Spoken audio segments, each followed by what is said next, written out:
사무엘 선지자 이스라엘의 마지막 사사라고도 그렇게 볼 수가 있죠.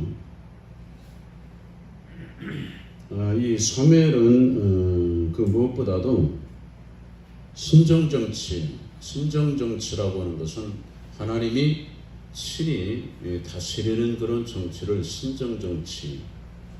지금 현재 이란을 자기네들이 신정정치 한다고 이제 이렇게 얘기하고 있는 그런 나라죠.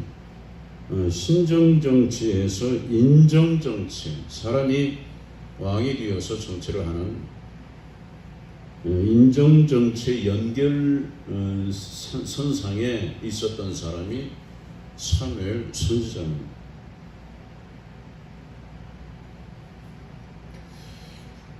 이 사무엘 선지자는 이스라엘의 초대왕 사울에게 기름을 부었고, 그리고 위대한 다윗 왕에게 기름을 부어서 왕을 세우는 그런 사명을 감당한 사람입니다. 하나님께서는 이 사무엘을 이 경륜이라고 하는 것은 하나님의 섭리, 하나님의 계획을 진행시켜 나가시는 그러한 그 진행되어져 가는 과정을 경륜이라 이제 이렇게 얘기할 수 있는데, 하나님께서는 이 사무엘을 바로 이런 경륜을 위해서, 그 목적을 위해서 세우셨습니다. 그의 아비는 누구냐? 엘가나라고 하는 사람이었고, 그리고 그 엘가나에게는 두 명의 부인이 있었습니다. 하나는 한나고 또 하나는 분인나라고 하는 그런 두 부인이 있었습니다. 근데 우리가 생각해 보면은 그 엘가나가 두 부인을 그렇게 거느리게 된 근본적인 그 이유가, 첫째 부인인 한나가 아기를 낳지 못해서, 그래서 둘째 부인을 맞이하지 않았느냐, 이렇게 이제 생각을 갖게 되는데, 근데 성경은 이 한나가 아기를 낳지 못한 그 이유에 대해서 기록을 합니다. 뭐라고 기록하냐면, 여호와께서 그로 성태치 못하게 하셨다, 이렇게 되어 있어요. 여호와 하나님께서 아기를 낳지 못하도록 그렇게 역사하셨다. 이건 뭐냐면 하나님의 의도적인 거죠. 하나님께서 의도적으로 아기를 낳지 못하도록 그렇게 태를 막으시는 이런 일을 하신 거죠. 사실 이런 일들이 한나에게만 있었던 것이 아니라 우리가 잘 아는 대로 라헬에게도 하나님께서 그의 태를 막으셔서 아기를 낳지 못하게 하시는 이런 문제가 있었던 걸 우리가 잘 알고 있습니다. 그러면 하나님께서 그렇게 정상적인 여인에게 아기를 낳지 못하도록 그렇게 태를 막는 그 역사를 하신 것은, 그게 의도적이기 때문에 하나님의 어떤 계획을 위해서 하나님이 그렇게 하셨다고 하는 것을 우리가 알게 되는 거죠.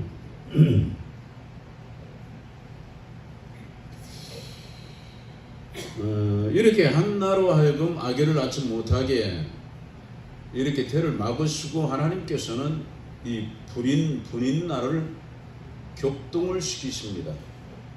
그래서 분인나가 아기를 낳았어요.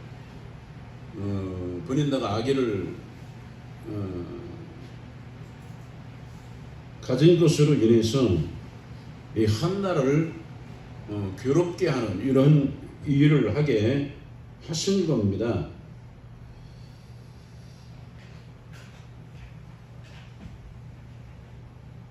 이 부분에도 이제 의도적인 거죠. 이게 이제 하나님의 자연스러운 게 아닙니다.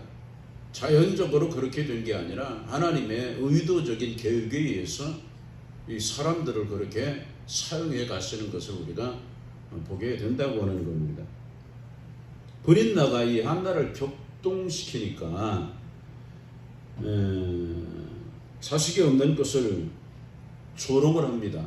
그렇기 때문에 한나가 격동되어서 이 부분을 놓고 여호와 하나님께 간절히 기도를 하게 되죠.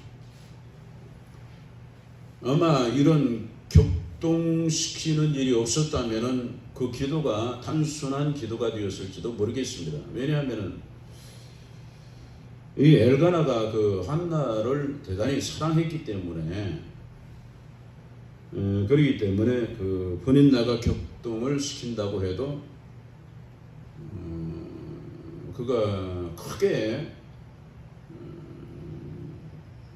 고통을 호소하는 일은 없었을 텐데, 그런데 하나님의 의도적인 것이었기 때문에 한나가 이 부분에 격동을 당해서 여호와 하나님께 기도합니다. 근데 기도를 서원 기도를 하도록 하셨다는 겁니다. 서원 기도라고 하는 것은 우리가 잘 아는 대로 하나님께서 뭐뭐 이렇게 하신다면은 제가 뭐뭐 하겠습니다라고 그렇게 하나님께 언약을 하면서 기도하는 게 서원 기도라고 하는 것입니다. 그래서 아들을 낳게 하신다면은 그 아들을 나시린으로 하나님께 드리겠다, 이렇게 서원 기도를 하게 되는 거죠. 그러니까 우리가 그 나시린 하면 우리는 누가 제일 먼저 생각나냐면은 그 누구죠? 삼손이 여러분 생각나죠? 그 나시린이라고 하는 증거가 뭐냐? 머리에 삭도를 대지 않는다, 머리를 자르지 않는다 하는 것이죠. 이렇게 서원 기도를 했습니다. 그리해서 결국 사무엘이 태어나게 된 겁니다.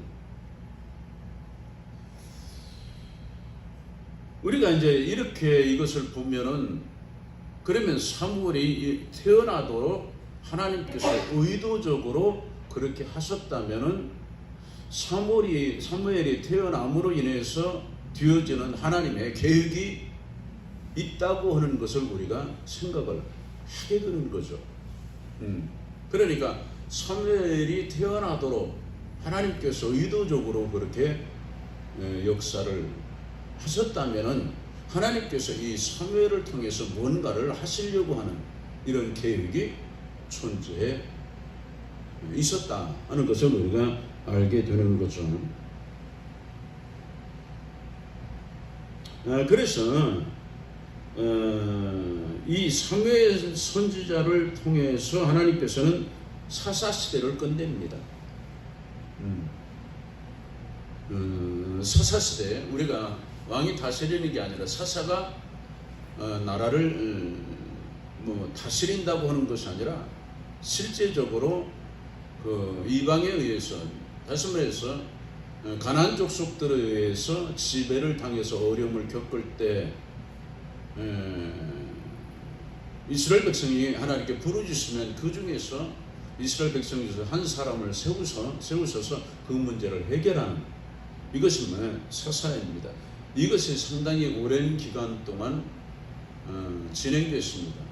여호수아가 죽고 난 후에 이스라엘에게 왕이 없었기 때문에 이런 문제가 일어났던 거죠. 그 기간을 우리는 사사시대라고 얘기하고 그 기록을 우리는 사사기 이렇게 얘기하고 있는 것을 볼 수가 있습니다.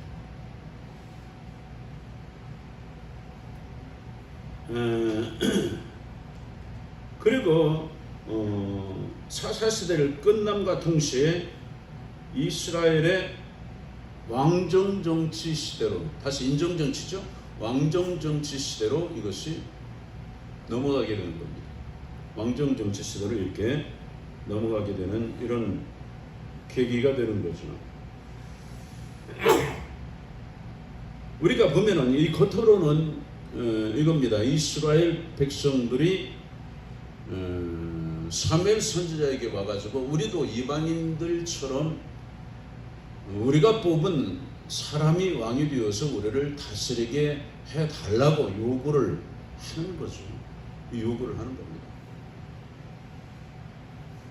이 부분에 대해서 사무엘 선지자는 대단히 분노했고 그리고 이 부분을 매우 고통스러워했어요. 그러한 사무엘에게 여호와 하나님께서는 뭐라고 말씀하셨냐면 사무엘에게 고통하지 말고 그들의 말을 들으라. 그들의 요구대로 그렇게 하라. 하시면서 하신 말씀이 그들이 너를 버림이 아니라 나를 버려 저들의 왕이 되지 못하게 하려 한다. 이렇게 이제 말씀을 하시는 겁니다.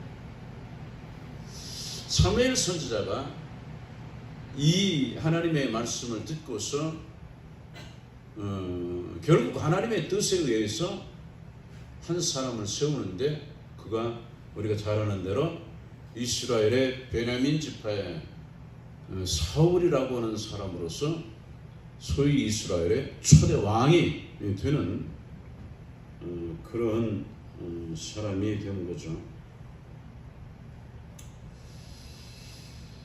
그러니까 겉으로는 우리가 보면은 이것이 이스라엘 백성들이 왕을 구하는 잘못같이 보이지만은 그러나 모든 것이 그냥 인간이 중심돼서 흘러가는 것 같지만은 그러나 결국 알고 보면은 하나님께서 하나님의 스토리를 전개해 가고 계시는 그런 상황이라고 하는 겁니다.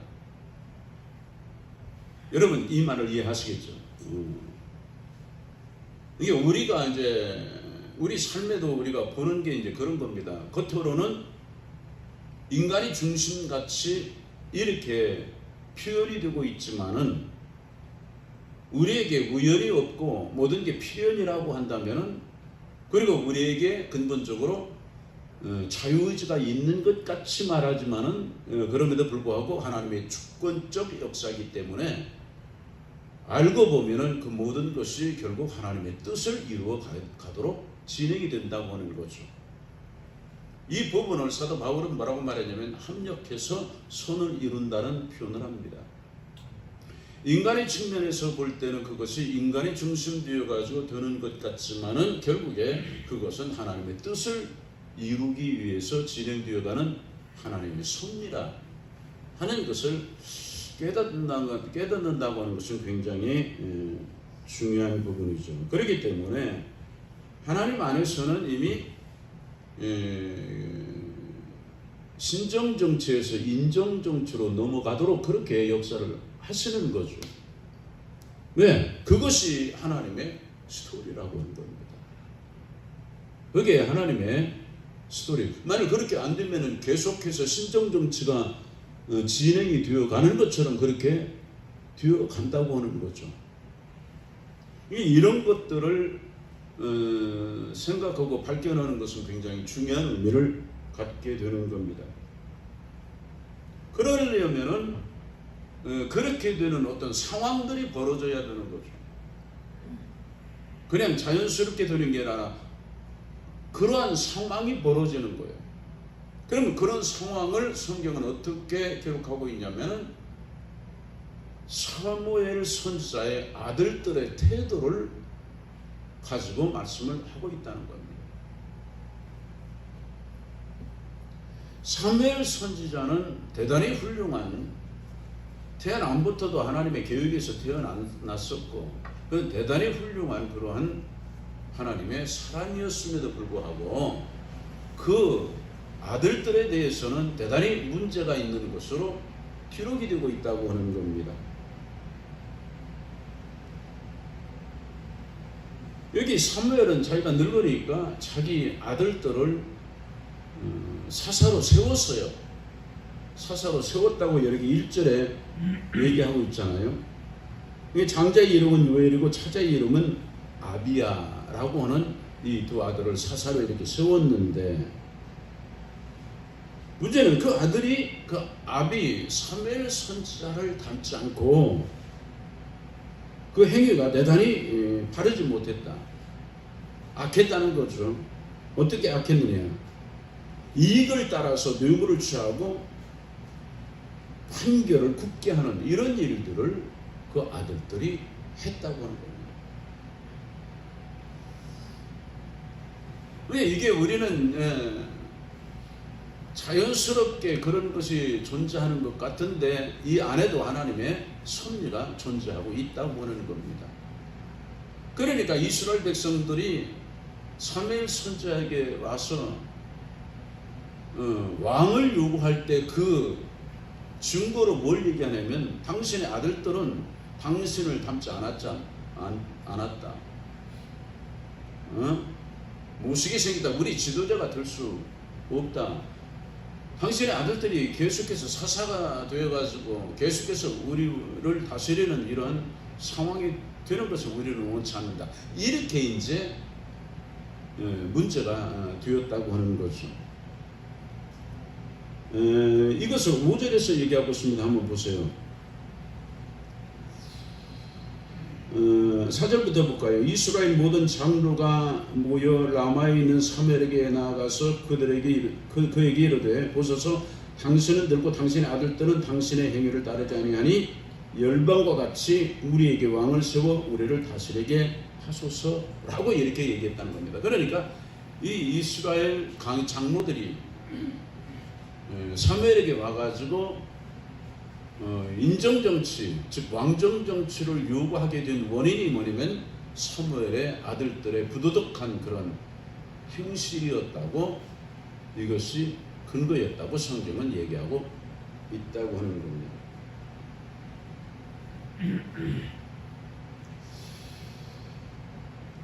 그래서 하나님께서는 이스라엘 백성들이 원하는 대로 사람을 세웁니다. 그가 누구냐면 사울이었죠.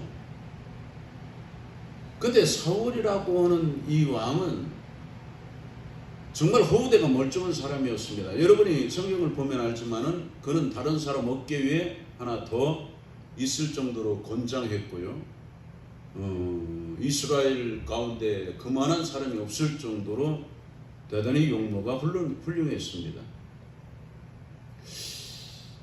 용모가 훌륭하다고 하는 것은 사람들이 겉으로 판단하기 좋은 이런 것을 가져오게 되는 겁니다. 만일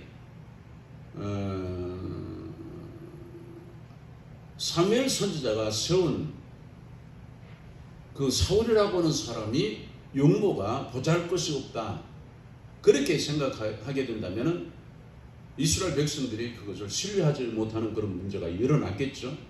이게 하나님께서 이 사무엘 선지자를 사울을 대단히 용모가 대단한 사람으로 그렇게 세웠습니다. 그리고 여러분이 성경을 보면은 사울이 왕으로 세워질 때 굉장히 겸손합니다. 굉장히 겸손합니다. 그리고 그가 왕이 되고 난 후에 전쟁을 치르는데 승승장구합니다. 그렇기 때문에 이스라엘 백성들이 자기네들이 원하고 생각했던 것이 맞았다고 그들은 생각을 했던 거죠. 우리가 훌륭한 이 왕을 모시게 되었다. 그래가지고 승리에 도취된 그 사람들이 사울을 왕이 되는 것을 반대했던 사람들에 대해서 어떠한 린치를 가하자, 그들을 좀 혼내주고 없애하자, 이런 얘기들을 할 정도로 사울이 정치를 잘했습니다. 그때 사울이 그렇게 하지 말라고 이렇게 권고하면서 그들을 포용하는 것조차도 사울이 잘했습니다. 그러나 하나님께서 사무엘 선지자 보고 저들이 너를 버림이 아니고 나를 버려 저들의 왕이 되지 못하게 한다고 그렇게 말씀하시면서 세운 사울이 정치를 잘할 리는 없습니다. 어떻게 보면 사울은 그 부분에 가엾은 사람으로 비춰지는 거죠. 보면 사울이 계속해서 문제가 일어나기 시작합니다. 사울이 결국에 나중에는요 다윗을 죽이려고 쫓아다니는 게 그의 일과가 되고 말았어요. 나라를 위해서 블레셋 골리앗을 쳐 죽인 이 다윗을 그가 자기 아들에게 왕위가 넘어가지 않고 다윗이 왕이 될 것 같다는 생각에서 다윗을 죽이려고 하는, 그래서 별 계획을 다 세우고 그러면서 다윗을 쫓아다니는 이러한 왕으로 변절이 되는 거죠. 그러면 사울은 그렇게 될 수밖에 없도록 얘기되어진 거죠. 알고 보면은 여러분 성경에 보면은요 다윗이 이렇게 말합니다. 개 같은 나를 뭐더러 그렇게 쫓아다니느냐, 이렇게 이제 사울에게 얘기합니다. 그러면 사울이 다윗에게 하는 말이 뭐라고 말하냐면은 나도 안다. 네가 내 뒤를 이어는 왕이 될 줄을 나도 안다, 이렇게 얘기해요. 그러니까 그는 모르는 게 아니에요. 알고 있음에도 불구하고 자기가 행하는 그 다윗을 죽이려고 하는 그 행위를 멈추지를 못하는 겁니다. 참 이 성경을 보면은요, 참 우리가 인간적으로 생각할 수 없는 그런 부분이 그 기록되고 있는 것을 볼 수가 있습니다.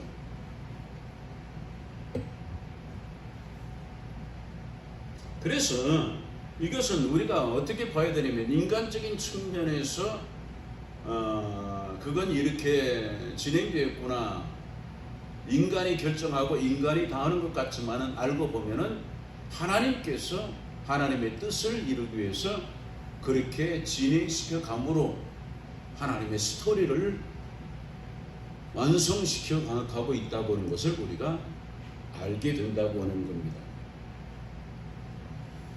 그래서 우리가 잘 아는 대로 빛과 어둠을 창조하신 하나님은 나는 빛도 짓고 어둠도 창조했다고 말씀하셨죠. 그리고 뭐라고 말씀하셨냐면, 악한 자를 악한 날에 사용하기 위해서 악한 자를 창조하셨다고 그렇게 말씀을 하십니다. 이것이 뭐냐? 하나님의 섭리입니다. 하나님의 섭리입니다. 이것이 뭐라고 말씀드렸습니까? 이것이 바로 선악과의 실체라고 말씀을 드렸습니다. 이게 바로 선악과의 실체다. 선과 악이 공존함으로 인해서 하나의 스토리가 진행되어 가는 것을 우리가 보게 된다고 하는 겁니다. 이게 정말 중요한 의미를 갖는 것이죠. 그래서 우리는 모든 전체를 계획하시고 그것을 이끌어 가시는 하나님을 우리는 생각을 해야 됩니다. 우리는 이 생각을 거의 못해요. 우리 한 생에도 우리가 이끌어가고 우리가 만들어가는 것처럼 자꾸 착각을 하고 이 문제가 일어나는 것입니다. 종종 우리가 겪게 되는 것은 뭐냐면요, 자기가 스스로 재는 분량을 자기 분량이라고 자꾸 착각하는 거예요. 그런데 이 분량은 하나님이 재신 분량을 깨달아야 되는 게 굉장히 중요한 원리라고 하는 겁니다. 하나님이 내게 허락하신 분량이 얼마만한 것인가를 아는 게 굉장히 중요한 겁니다. 우리는 종종 내 생애가 왜 그럴까 하는 이런 생각을 자꾸 갖는데, 그렇기 때문에 제가 여러분에게 말씀을 자꾸 드리잖아요. 여러분 생애가 자꾸 어렵고 그러면은요, 당신이 무서울 정도로 하나님 편에 서지 않으면은 당신은 안 됩니다 하는 얘기를 제가 자꾸 하는 겁니다. 그렇지 않으면 자기 안에 자기라고 하는 실체, 하나님이 재신 실체를 생각지 않고 이것을 자꾸 넘어서는 이런 문제가 존재할 수가 있다고 하는 겁니다. 그렇기 때문에 무엇을 하든지 간에 우리 삶에서 하나님의 인도하심과 역사하심을 우리는 주의 깊게 살펴볼 필요가 있다고 하는 겁니다. 자, 여러분, 우리는 이 부분을 이건 구원과 상관없는 겁니다. 뭐냐면은 하나님께 쓰임받는 이 사람들에게 일어나는 문제 중에 성경을 통해서 우리가 볼 수 있는 게 그런 겁니다. 예를 들어서 우리가 모세를 한번 봅시다. 우리가 모세를 보면은요, 모세의 생애가 기가 막힙니다.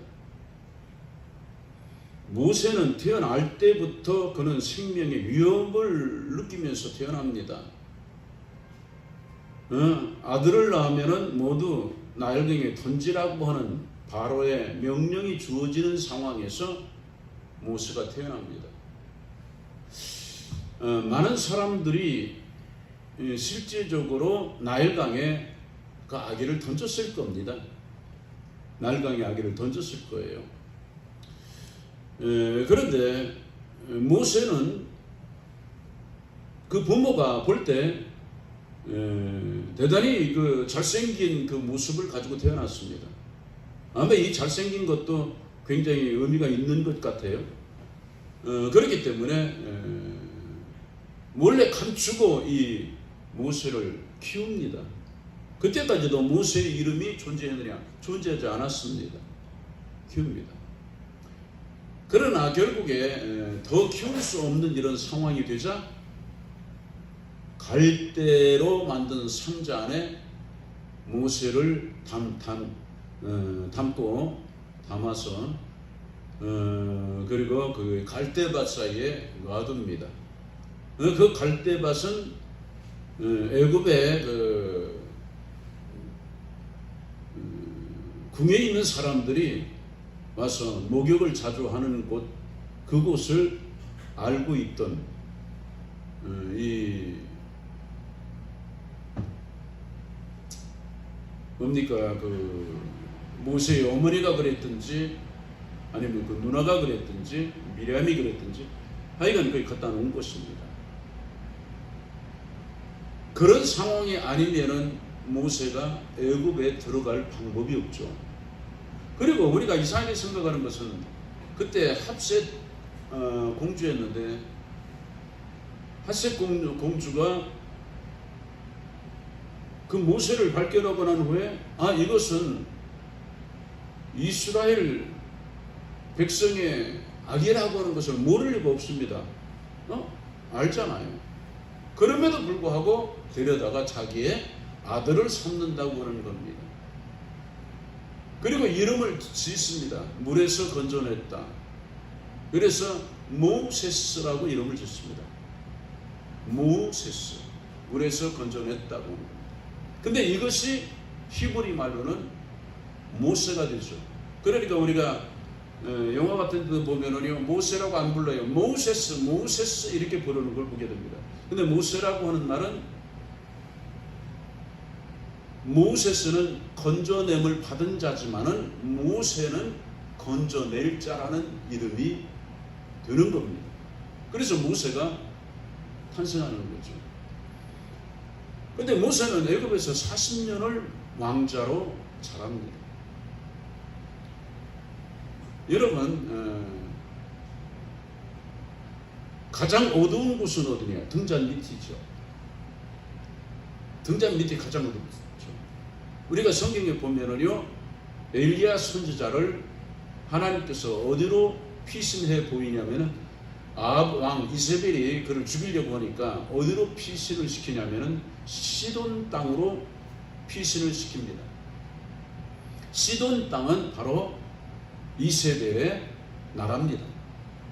이세벨 아버지가 시돈의 왕이거든요. 그런데 시돈 땅으로 엘리야를 보내서 거기서 사렙다 과부로 인해서 공개를 받도록 그렇게 역사했습니다. 이게 뭐냐면요, 등잔 밑이 가장 어두운 거죠. 그러니까 절대 엘리야가 거기로 숨어 들어갔다고 생각할 수 없는 이런 상황을 만드는 거죠. 그런 얘기가 다윗에게도 일어났던 걸 여러분 알 것입니다. 다윗 생애를 쭉 보면은 다윗이 블레셋에 가가지고 거기서 거하는 이러한 일들이 일어나고 있는 것을 보게 됩니다. 그렇기 때문에 모세가 40년간 애굽의 왕자로 그가 생애를 보냅니다. 40이라는 숫자는 그 부분에 완벽하다는 얘기입니다. 그러니까 우리가 히브리서를 보면은요, 모세가 애굽의 그 모든 보화를 다 뒤로 하고 그리스도와 함께 고난받기를 더 즐겨했다는 말이 나옵니다. 그 얘기는 뭐냐면은 그는 애굽의 왕자로 있었기 때문에 더 이상 애굽에 대해서 흠모하지 않았다고 하는 겁니다. 그게 하나님께서 그렇게 그를 키워내셨죠. 그리고 나서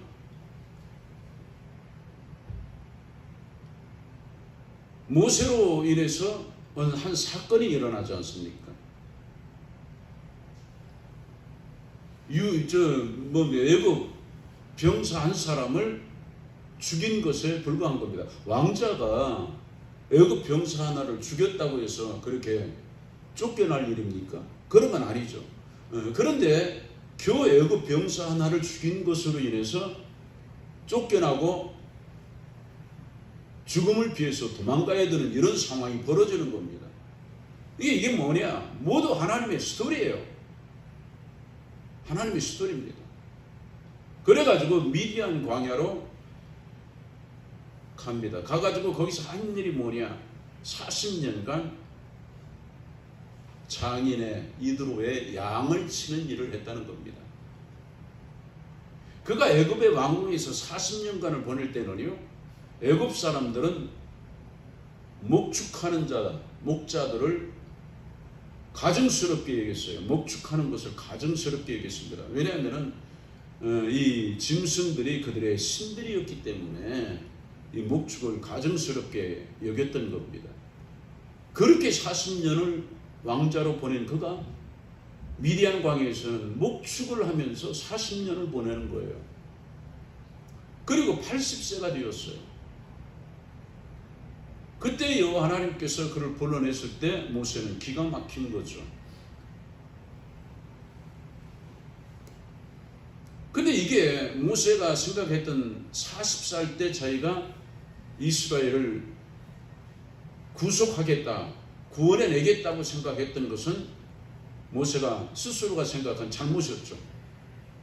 하나님의 계획은 모세가 80세에 이스라엘 백성들을 인도해내는 이것을 하나님은 계획하셨던 겁니다. 그렇기 때문에 모세가 40년에 가졌던 40살 때 가졌던 그 생각은 하나님이 계획하신 것보다도 40년 전에 일어난 사건이었죠. 그러니까 하나님 뜻에 맞는 게 아니었죠. 뿐만 아니라 하나님이 모세를 40년간 애굽에서 키워내신 것처럼 미디안 광야에서 40년을 키워냈을 때는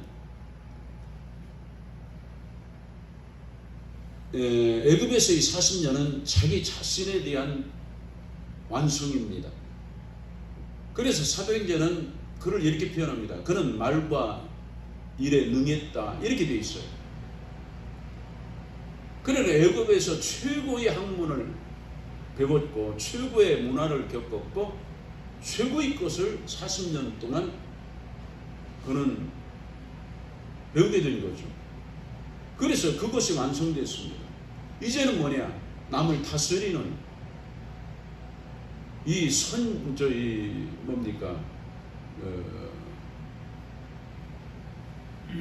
남을 다스릴 수 있는 이런 목자로 키워내시기 위해서 하나님께서 40년간 미디안 광야를 걷게 하신 겁니다. 그리고서 80세가 되었을 때 모세는 자기가 완벽히 죽었다고 생각하는 그런 나이에 여호와 하나님께서 불러내시는 거죠. 그때 모세가 한 말은 이런 말입니다. 하나님, 보낼 만한 자를 보내소서. 자기가 봐도 자격이 없어요. 인생이 70여 강건하면 80이라고 말하는 그 모세 자신이었거든요. 그렇기 때문에 모세 스스로가 그 엄청난 일을 감당할 수 있다고 생각을 못했던 겁니다. 근데 거기서 우리는 영적인 것을 우리가 배우게 되는데, 하나님의 역사는 죽은 자를 사용하셔서 하나님의 일을 이루어 가신다고 하는 겁니다. 자기가 펄펄 살아있고 자기가 뭔가를 할 수 있고 뭐 자기가 대단하다고 생각하는 한 그 사람은 쓰임받지 못하는 거예요. 쓰임받지 못하는 겁니다. 자기 자신만만하고 자기 계획이 있고, 여러분 그러면 안 됩니다. 자기 계획과 자기 계산에 여러분 그러면 안 됩니다. 그러면 하나님께 쓰임받지 못합니다. 반드시 죽어야 됩니다. 모든 것을 내가 죽었다고 여기는 그 자리에서 하나님의 역사가 시작되는 거예요. 이걸 깨닫지 못하면은요, 큰 문제입니다. 큰 문제. 그래서 하나님께서는 그를 40년간 이스라엘 백성들하고 함께 광야에서 보내게 하는 겁니다. 그런데 하나님의 계획이 뭐냐? 하나님의 뜻은 뭐냐면 그가 가나안 땅에 들어갈 수 없게 하는 게 하나님의 뜻이었습니다. 그런데 우리가 잘 아는 대로 모세가 무리와 반석을 치는 실수를 범하는 거죠. 우리가 그 성경을 보면 하나님께서 명에서 물을 내라고 하는데 모세는 분노하면서 그동안 40년 동안 참았던 분노가 터지는 거죠. 우리가 너희를 위해서 이 반석에서 물을 내랴 하면서 반석을 2번을 칩니다. 여러분, 모세가 잘못했죠. 명에서 물을 내라고 했습니다. 이 무레바 반석은 사도 바울을 통해서 얘기했을 때 그를 따르는 예수 그리스도라고 그렇게 고린도에서 얘기합니다. 그렇기 때문에 처음에 할 때는 내가 반석 위에 서서 너를 대하여 서리라, 그러면 반석을 치라, 그럼 물이 나올 것이라고, 그게 무레바 반석의 첫 번째 사건이었습니다. 그건 예수 그리스도의 십자가의 죽으심을 의미하고 있어요. 예수 그리스도, 왜냐면 반석 위에 내가 너를 대하여 선다 그러면 그 반석을 치라 하면 뭡니까? 그 마치 하나님을 치듯 치는 것을 얘기하고 있습니다. 그건 뭐냐면 예수 그리스도에 대한 모형이었다고 하는 겁니다. 그런데 반석을 2번 친다고 하는 것은 이것은 있을 수 없는 일입니다. 왜냐하면 이제는 예수 그리스도를 통해서 또 십자가에 못 박는 일이 일어나는 게 아니라 예수님께 구해서 이제는 물이 나와야 되는, 생명수가 나와야 되는 게 영적인 설명인 거죠. 근데 반석을 2번 쳤습니다. 그러면서 분노하잖아요. 우리가 너희를 위해서 이 반석에서 물을 내려야, 지금까지 물을 내린 게 자기네들이라고 착각하는 겁니다. 하나님이 내셔서 나를 먹이셨어요. 근데 여기 중요한 문제가 뭐냐면 그들이 잘못했으면 반석에서 물이 나오지 말았어야 된다는 겁니다. 근데 물은 나왔습니다. 만일 거기서 반석에서 물이 안 나왔으면요, 모세는 이스라엘 백성들에게 돌을 맞아 죽었을 겁니다. 근데 하나님께서 물이 나오도록 그렇게 역사를 하신 거예요. 그리고 하나님은 모세를 징계했습니다. 모세는 자기 잘못을 뉘우치고 하나님께 회개하면서 나로 하여금 가나안 땅에 들어가게 해달라고 여러 번 부탁을 합니다. 그러나 하나님은 차갑게 거절하시죠. 그 일로 다시는 내게 말하지 말라. 여러분, 모든 걸 보면은 인간이 중심되어서 그 모든 상황이 벌어진 것 같이 보입니다. 그러나 그 모든 상황이 하나님께서 하나님의 스토리를 위해서 만들어가자는 상황이었다고 하는 겁니다. 그 상황이 아니고서는 모세로 하여금 가나안 땅에 들어가지 못하게 하시는 하나님의 말씀이 있을 수가 없다는 겁니다. 어떤 것으로 모세로 하여금 가나안 땅에 들어갈 수 없게 하시느냐? 그럴 수 없다는 겁니다. 근데 모세가 만일 이스라엘 백성들을 이끌고 가나안 땅에 들어가 버리면 하나님 안에 계획되었던 여호수아는 존재하지 않게 되는 거죠. 그렇기 때문에 이것이 표면적으로 볼 때는 인간이 하는 것 같지만은 모든 것이 하나님의 스토리를 위해서 진행되어간 그 과정이었다고 하는 것을 우리가 보게 된다고 하는 겁니다. 이것을 우리가 보는 것은 굉장히 중요한 원리입니다. 모든 것이 인간적으로 자연스러운 것 같습니까? 아닙니다. 그렇지 않습니다.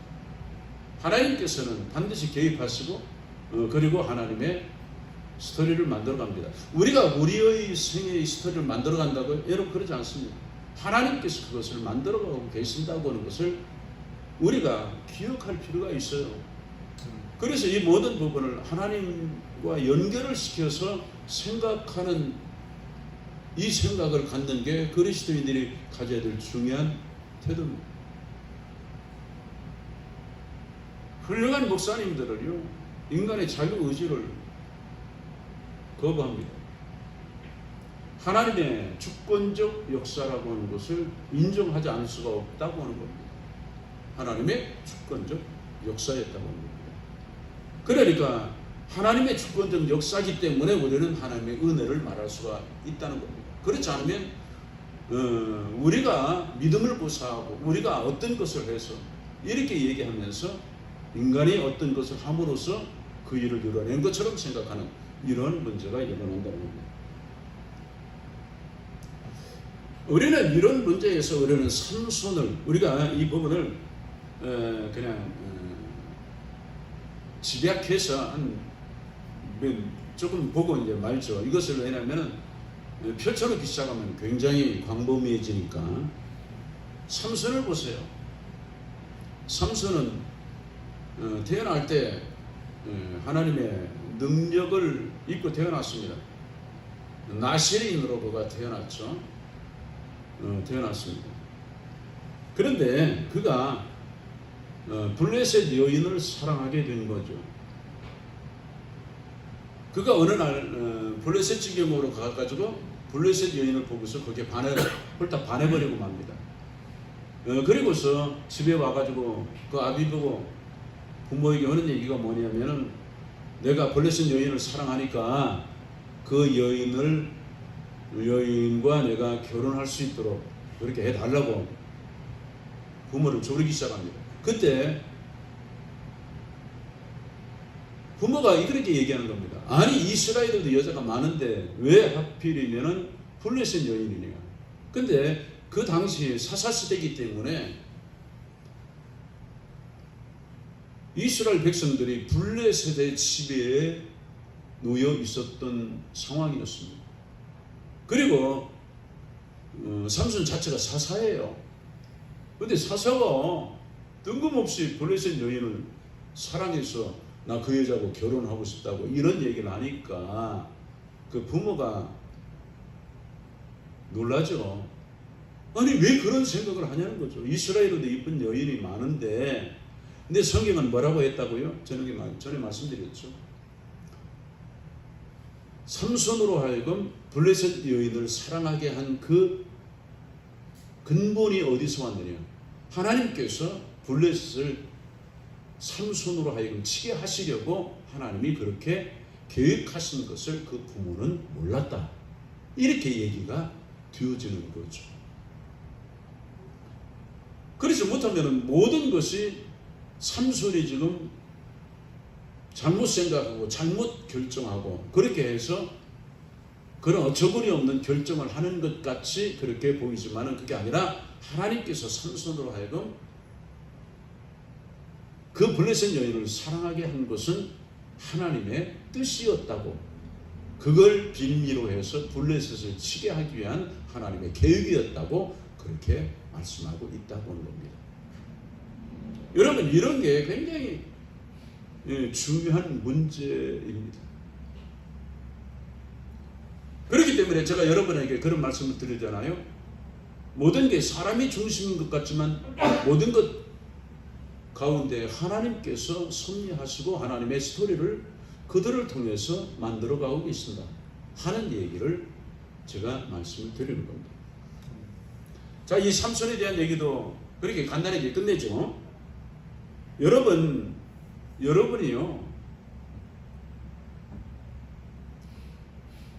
이 얘기를 하면 굉장히 길어지니까 간단하게 얘기합시다. 나중에 이제 그 얘기를 우리가 섬세하게 해볼 필요가 있겠는데, 솔로몬에 대한 얘기입니다. 여러분, 솔로몬은 다윗의 첫째 아들도 아닙니다. 솔로몬이 하나님으로부터 사랑받은 것은 말로 다 할 수 없습니다. 솔로몬이 태어났을 때 여호와 하나님께서는 여디디아라고 그랬어요. 여디디아, 사랑하는 자라는 표현을 솔로몬에게 하셨습니다. 그리고 솔로몬이 얼마나 지혜롭고 얼마나 풍요를 누린 사람이었는지, 그를 통해서 하나님께서는 성경에 아가서와 잠언서를 기록하도록 하나님 특별히 역사를 하셨죠. 전도서까지. 그런데 솔로몬이 나이 들어서 늙었을 때, 우리가 이제 솔로몬이 몇 살 때 죽었는가 하고 보면은요, 거의 60살도 못해서 죽어요. 우리는 굉장히 나이가 많아가지고 죽는 것 같지만 그렇지 않아요. 우리가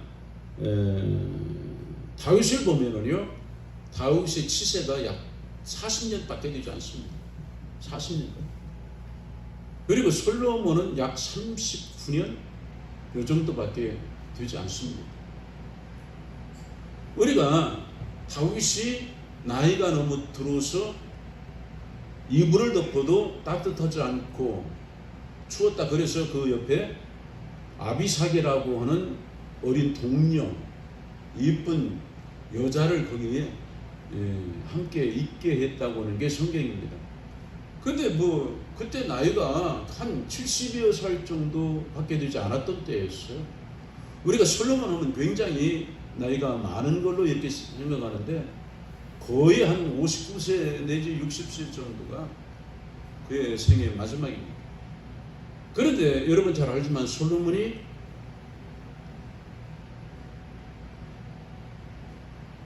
부인이 무려 1000명이었죠. 이방 여인들의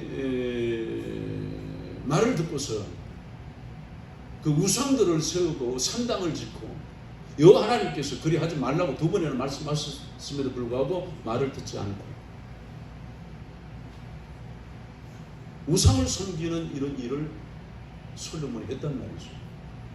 하나님께서는 솔로몬에게 네 세대에는 나를 나누지 않겠다. 다윗을 생각해서 그래 하겠다. 그러나 네가 죽고 나면은 네 아들 세대에 반드시 이스라엘을 남과 북으로 나누겠다고 말씀하신 거거든요. 그리고 여러분 솔로몬 마지막 상황들을 기록하고 있는 거기를 보면은요, 솔로몬을 대적하는 무리들이 일어나는 걸 보게 됩니다. 하나님께서 그들을 일으키셔서 솔로몬을 대적하도록 그렇게 하세요. 그리고 솔로몬이 죽고 난 후에 우리가 잘 아는 대로 이스라엘은 남왕국 그리고 북왕국 이렇게 갈라지죠. 남왕국 유다를 솔로몬의 아들 르호밤에게, 그리고 북왕국 이스라엘은 그의 신하 여로보암에게 이렇게 나누는, 그러면 우리가 이 부분에 있어서 생각이 많이 깊다는 겁니다.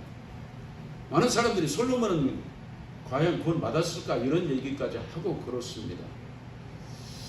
네, 그 부분에 대해서 우리가 깊이 생각해야 되는 것은 뭐냐면 하나님의 계획 안에 하나님의 스토리 안에 뭐가 존재하고 있었는가를 우리가 생각하는 게 중요합니다.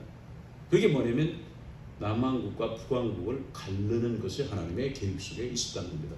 이게 그냥 사람에 의해서 그렇게 된 게 아니라 하나님의 창세전에 가져졌던 모든 계획 속에 이 줄거리가 존재하고 있었다고 하는 겁니다.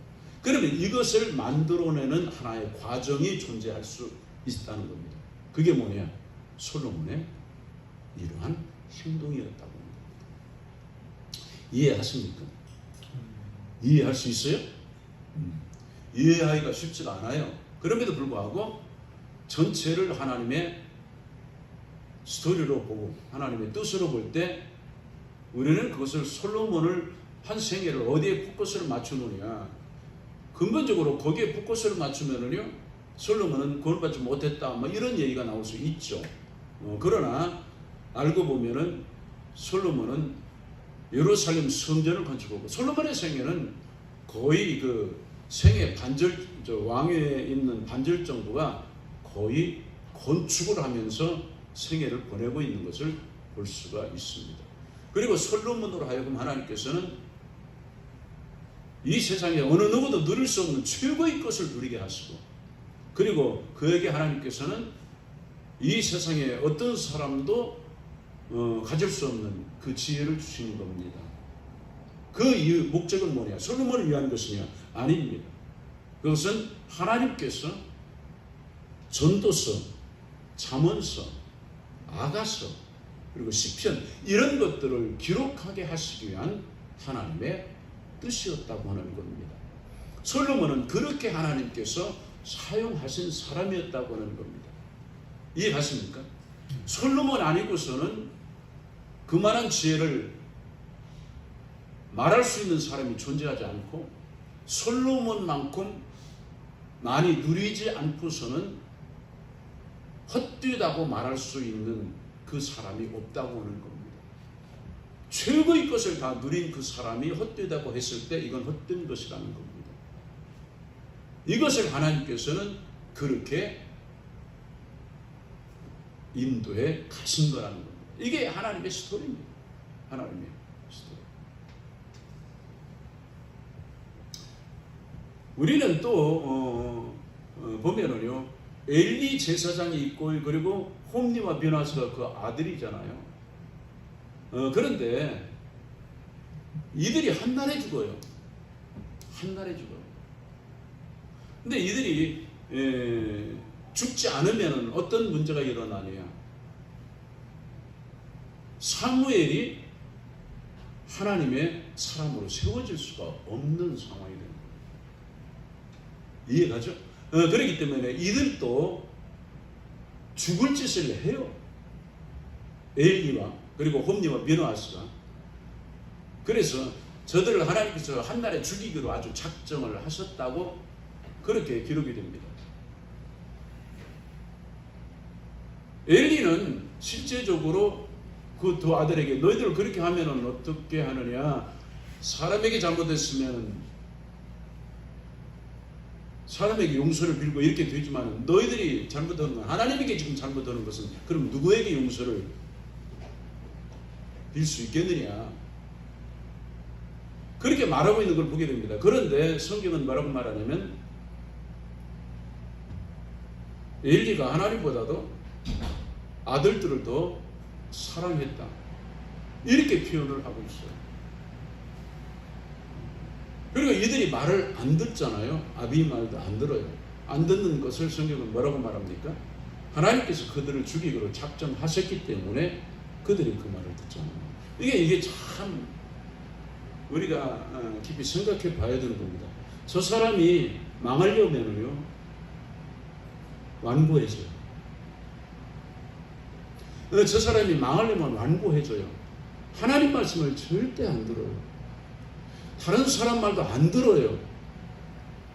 안 들어요. 그러면 그 사람은 반드시 망하게 되는 거예요. 예, 그 요인이 존재하게 돼요. 요인. 그래서 그 어떤 결과를 이끌어낼 수 있는 어떤 요인이, 그러면 이 요인이 먼저가 아니라 결과가 하나님 안에 존재하잖아요. 그러면 이 요인이 멈춰지지가 않아요. 그래서 우리가 하나님 말씀을 들으면서 우리가 깊이 생각을 해야 된다는 거예요. 그렇지 않으면 물귀신처럼 들어가는 거예요. 끌려 들어가는 거예요. 그래서 우리가 하나님 말씀을 경청하고 거기서 자꾸 돌아서는 이런 일을 할 수 있어야 되는데, 그래서 하나님 말씀이 내게 들려져야 되는 거예요. 하나님 말씀이 내게 들려져야 돼요. 그리고 자꾸 자기 생각과 자기 주장과 여기에서 여러분 벗어나야 됩니다. 이것에 몰리기 시작하면은요, 어느 날 보면은 여러분이 뭐라고 말하면 그때 그 말을 들을 걸, 그런 얘기를 하게 되는 거죠. 그때 그 말을 들을 걸 하는 그때가 턴할 수 있는 기회입니다. 유턴할 수 있는데 유턴이 안 돼요. 이 홈리와 미노아스가 죽을 짓을 하도록 하나님이 내버려 두고만 이제 하나님 말씀 안 들어요. 이게 굉장히 무서운 거예요. 이게 우리 삶에서 우리가 회개하고 내 잘못을 하나님께 온전히 고하고 그리고 자기가 중심된 것에서 내려와야 됩니다. 여러분 이걸 아셔야 됩니다. 여러분이 여러분을 위한 계획은 가져서는 안 됩니다. 하나님을 위한다고 하는 그 말로서 여러분이 여러분을 위한 계획을 세우기 시작하잖아요. 그러면 여러분이 문제가 옵니다. 온전히 그분의 뜻에 내가 내 생애를 온전히 그분에게 맞추겠습니다라고 이야기를 시작해야 됩니다. 여러분 그렇게 안 하면 안 됩니다. 그렇게 안 하면 안 됩니다. 우리가 생각한 대로, 우리가 계획한 대로 때가 존재하고 기한이 존재할 것 같습니까? 아니라는 걸 우리는 삶에서 배우게 됩니다. 내가 원하는 대로 내 때에, 그러면 주님에 대한 어떠한 부분에 대한 전체적으로 그렇게 갖는 게 아니라 어떻게 하든지 자기에 대한 생각이 앞서요. 자기를 자꾸 생각하는 거예요. 자기 삶에 대한 생각. 그러면 여기에 문제가 온다고. 여러분 어려운 거예요. 두렵기도 하고. 우리가 어떤 문제를 딱 만났을 때 왜 나는 거기서 멈춰지지 않았는가 하는 생각을 해요. 뭔가가 나를 이끌어가고 끌고 갔다 하는 생각을 하게 되는 문제가 일어난다는 거예요. 그것을 우리가 발견하는 게 굉장히 중요하다. 아멘. 그래서 하나님께 쓰임 받으려면 내 생애가 하나님께 뭔가 쓰여지기를 원한다면은 여러분 자신은 다 내려놓아요. 어떤 것까지? 지금 주님이 나를 데려가셔도 좋습니다라고 하는 이 순간까지 여러분 내려놔야 돼요. 자기의 모든 것을 내려놔야 돼요. 그리고 하나님께서 허락하시지 않는 거기에 대한 어떠한 계획도 갖는 것은 합당하지 않다. 하나님이 인도하시는 대로 라고 생각을 해야만 한다는 겁니다. 아멘. 그건 굉장히 중요한 겁니다. 모든 게 자연스럽게 인간이 결정하고 인간이 하는 것 같지만은 결국에 우리가 보는 것은 뭐냐면 하나님께서 인도하시고 결정해 가신 거라고 하는 거예요. 여러분 잘 기억하세요. 우리 생애가 어떤 다른 모습으로 바꿔지려고 할 때는요, 이것이 자연스럽게 바뀌어지는 게 아닙니다. 자연스럽게. 어떤 가난한 사람이 굉장히 부자가 되려면요, 이것이 자연스럽게 가난했는데 갑자기 부자가 되는 것은 없는 겁니다. 그러면 이 가난했던 때와 이때의 분량이 다르거든요. 분량이 다르기 때문에 여기에 대한 태도가 달라져야 됩니다. 하나님의 축복을 우리가 바라면 우리는 하나님의 축복을 담을 수 있는 그릇이 되어야 된다는 겁니다. 그렇지 않으면 하나님의 축복이 안 담겨요. 안 담깁니다. 그래서 이 생각을 우리가 깊이 가질 필요가 있다고 합니다. 여러분 스스로 생각해 보세요. 여러분이 여러분을 중하게, 여러분이 중합니까? 여러분이 중합니까? 여러분, 우리는 별로 중한 존재들이 아닙니다. 우리는 언제든지 우리를 하나님의 스승에 내려놔야 됩니다. 그렇죠? 온전히 내려놔야 됩니다. 온전히. 그런 우리가 되어야 될 줄 믿습니다. 그냥 존재한 게 아니라 하나님의 스토리를 위해서, 섭리를 위해서 이런 일들이 존재하고 있다 하는 것을 기억할 필요가 있습니다. 기도하죠. 아버지 하나님, 은혜 감사를 드립니다. 이 시간에도 우리에게 말씀하신 것을 우리가 잊지 않게 하옵소서. 예수님 이름으로 기도합나이다. 일어나셔서 찬양을 하시겠습니다. 401장입니다.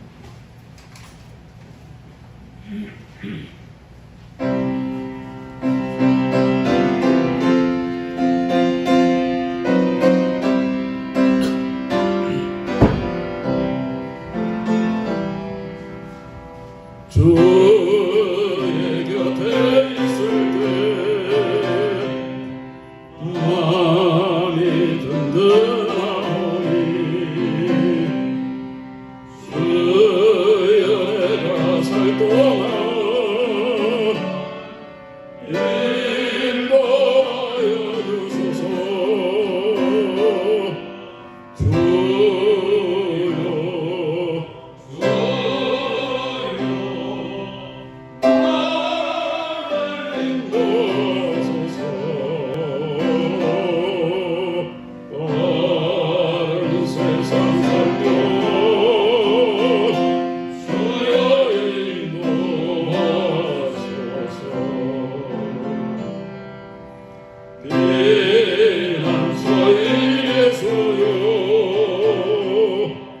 세상 물결 허할 때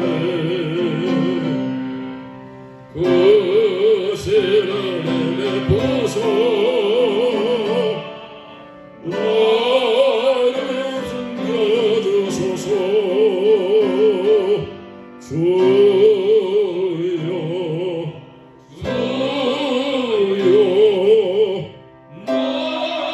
나를 인도하소서. 빠른 세상 살 동안 주여 인도하소서.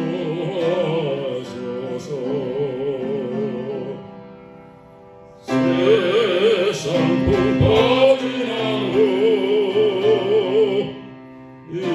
영화로운 나라와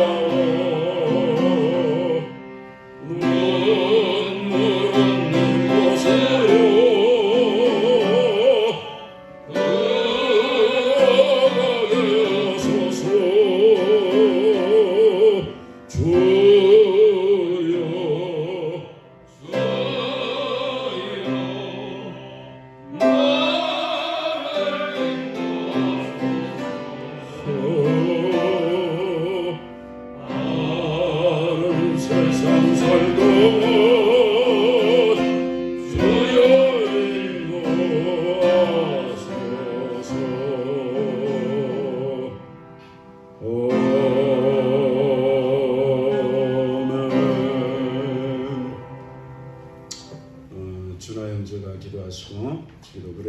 기도하시죠. 살아계신 아버지 하나님, 오늘도 세상을 살다가 하나님의 말씀이 있는 곳으로 불러주시고 저희를 통하여서 예배를 받으심을 감사드립니다. 아멘. 또한 예수 그리스도의 그 보혈로 저희를 깨끗게 씻어주시고 또한 구원하여 주시사 하나님의 자녀로 살게 하여 주신 완벽하신 은혜 또한 감사드립니다. 아버지 하나님, 오늘 아버지 하나님께서 주신 말씀을 삶 가운데 기억하게 하여 주시고 삶 가운데서 하나님의 말씀을 기억하며 또 하나님의 뜻을 생각하며 저희를 내려놓고 온전히 하나님의 뜻만을 정말 순종해 나가는 저희의 삶이 되게 하여 주옵소서. 아버지 하나님, 아버지 하나님께서 맡기신 이 주의 몸된 교회를 잘 세워나가길 소원합니다. 아버지 하나님, 저희를 사용하여 주시고 또한 축복하여 주시사 저희를 통하여서 아버지 하나님께서만이 온전히 영광을 거두어 주옵소서. 위에 있을 모든 것을 주께 맡기오며 살아계신 예수 그리스도의 이름으로 감사하며 기도하옵나이다. 하늘에 계신 우리 아버지시여, 이름이 거룩히 여김을 받으시오며 나라의 마옵시며 뜻이 하늘에서 이룬 것 같이 땅에도 이루어집니다. 오늘날 우리에게 일용할 양식을 주옵시고 우리가 우리에게 져진 자를 사하여 준 것 같이 우리 죄를 사하여 주옵시고 우리를 시험에 들지 말게 하옵시고 다만 악에서 구하옵소서. 대개 나라와 권세와 영광이 아버지께 영원히 있사옵나이다.